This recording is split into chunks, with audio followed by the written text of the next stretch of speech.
ബംഗാൾ ഉൾക്കടലിലെ ന്യൂനമർദ്ദത്തിന്റെയും ചക്രവാത ചുഴിയുടെയും പേരിൽ സംസ്ഥാനത്ത് കഴിഞ്ഞ ഏതാനും ദിവസങ്ങളായി അതിശക്തമായ മഴ തുടരുകയാണ്. പ്രത്യേകിച്ച് തെക്കൻ ജില്ലകളിൽ കഴിഞ്ഞ രാത്രിയിൽ തുടങ്ങിയ മഴ ശമനമില്ലാത്ത തരത്തിൽ പല മേഖലകളിലേക്കും വ്യാപിച്ചിരിക്കുന്ന ഒരു സാഹചര്യം കൂടിയുണ്ട്. തീരമേഖലകളിൽ മത്സ്യത്തൊഴിലാളികൾക്ക് കടലിൽ പോകരുത് എന്ന കർശനമായ നിർദ്ദേശം ജില്ലാ ഭരണകൂടത്തിന്റെ ഭാഗത്ത് നിന്ന് കഴിഞ്ഞ ദിവസം രാത്രിയിൽ നൽകുന്ന ഒരു പശ്ചാത്തലവും കൂടിയുണ്ട്. എന്തായാലും മത്സ്യബന്ധനത്തിന് പോയി നിത്യ ഉപാധിക്ക് വേണ്ട കാര്യങ്ങൾ കണ്ടെത്താൻ കഴിയാത്ത സാഹചര്യത്തിൽ പിന്നെ മത്സ്യത്തൊഴിലാളികൾ ഇങ്ങനെ തീരത്ത് നീണ്ടു നിൽക്കുന്ന കാഴ്ചയാണ് ശംഖുമുഖം ഉൾപ്പെടെയുള്ള മേഖലകളിൽ. അത് എന്തിനു വേണ്ടിയിട്ടാണ് ഇങ്ങനെ നിൽക്കുന്നത് എന്ന ചോദ്യത്തിന് മത്സ്യത്തൊഴിലാളികൾ തന്നെ ഉത്തരം തരും. എന്താ ഏട്ടാ ഇങ്ങനെ ഈ തീരത്ത് ഇങ്ങനെ നിൽക്കുന്നത്? ഇവിടെ ഇങ്ങനെ നിൽക്കുന്നത് എന്താണ്? ആര് പറയും? ഇങ്ങനെ നിൽക്കുന്നത് ഞങ്ങൾക്ക് മത്സ്യത്തൊഴിലാളിക്ക് പണിക്ക് പോകണ്ടെന്ന് ഗവൺമെന്റ് വിലക്കിയിരിക്കുകയാണ്. ഞങ്ങൾക്ക് 60 വയസ്സ് പ്രായം ചെന്നവർക്ക് 1600 രൂപ പെൻഷനുണ്ട്. 6 മാസമായിട്ട് പെൻഷൻ തരുന്നില്ല.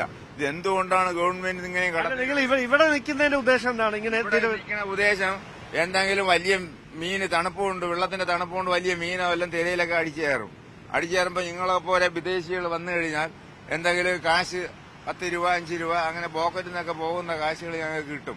അങ്ങനെ എന്തെങ്കിലും കിട്ടിയിട്ടുണ്ടോ? എന്നാ കിട്ടിയേക്കുന്നത്?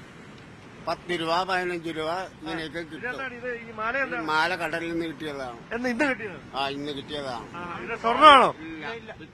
പിത്തളയാണ്. സ്വർണ്ണമായിരുന്നെങ്കിൽ സ്വർണ്ണമായിരുന്നോണ്ടെങ്കിൽ ഒരു കടത്തിനായാലും.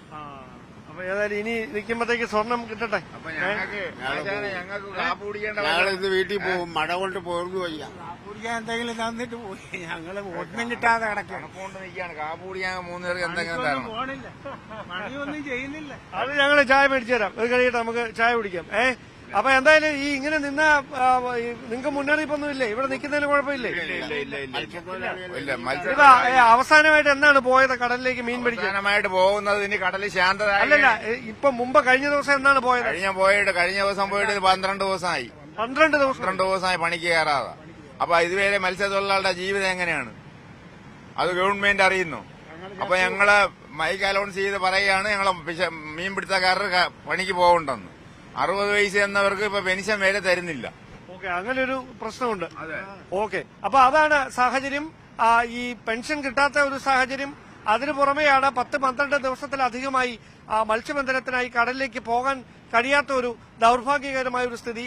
അത് തന്നെയാണ് ഇങ്ങനെ ഇവിടെ നിന്ന് ഏതെങ്കിലും തരത്തിൽ തിരയെടുത്തുകൊണ്ടുപോയ നാണയത്തൊട്ടുകളോ സ്വർണമോ മറ്റും വീണ്ടും തിരയടിച്ച് കരയിലേക്ക് എത്തിയാൽ അത് എടുത്തുകൊണ്ടുപോയി ചെലവിനുള്ള വക കണ്ടെത്തുന്നതിന് വേണ്ടി കാത്തു നിൽക്കുന്ന നിരവധിയായ മത്സ്യത്തൊഴിലാളികളുടെ പ്രതീക്ഷയും. ക്യാമറമാൻ അരുൺ പാലോടിനൊപ്പം ശംഖുമുഖത്ത് നിന്നും ഡാൻ കുര്യൻ, ന്യൂസ് 18.